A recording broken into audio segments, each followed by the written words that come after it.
Welcome to Sterling on Cinemas. That's Cinemas with an S. And today is my third episode of the Infinity Saga, the Marvel Cinematic Universe Chronological Rewatch.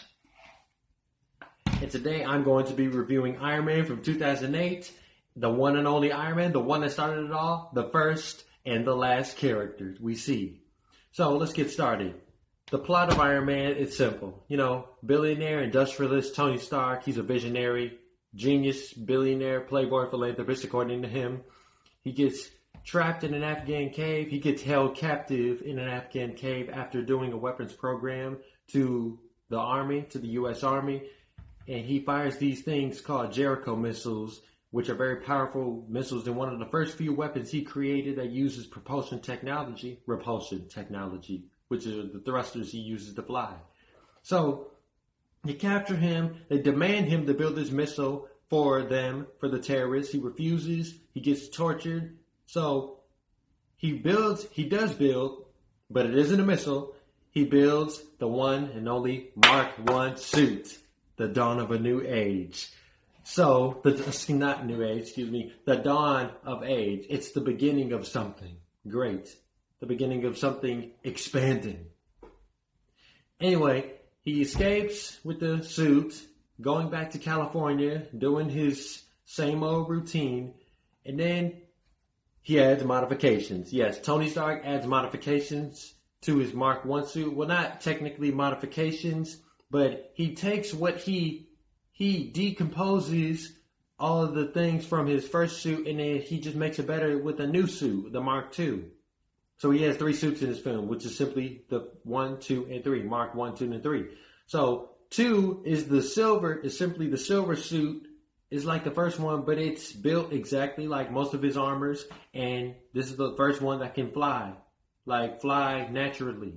And then the third one is just like Mark II, but it's got the iconic red and gold.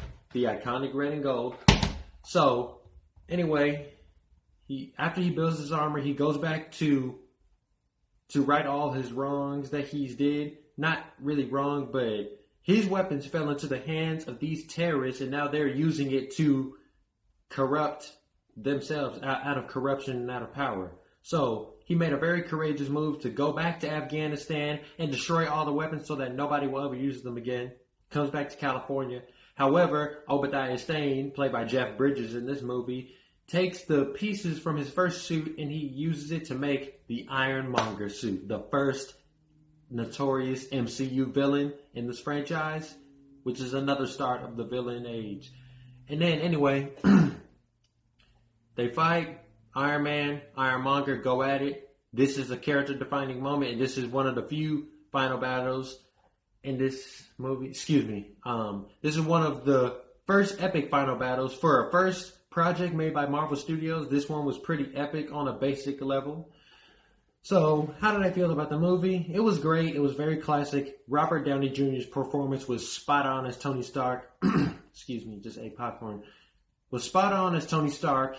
He looks like him. He talks like him. And he really embodies the personality of this character. Stan Lee designed this character to be egotistic, narcissistic, and selfish. And this is exactly what he inherits here in this role. And let me tell you something about Robert Downey Jr. This role right here is one of his best roles right here. This is the best role he has ever had. Not because this is one of the few Robert Downey Jr. characters that I like, but this role literally saved his career, y'all. Like, imagine if he had turned down the role of Iron Man, he would still probably be on drugs to this day. But we're not going to get deep into that because that's in the past. But he chose to accept this role, and like a superhero, the role of Iron Man saved Robert Downey's life.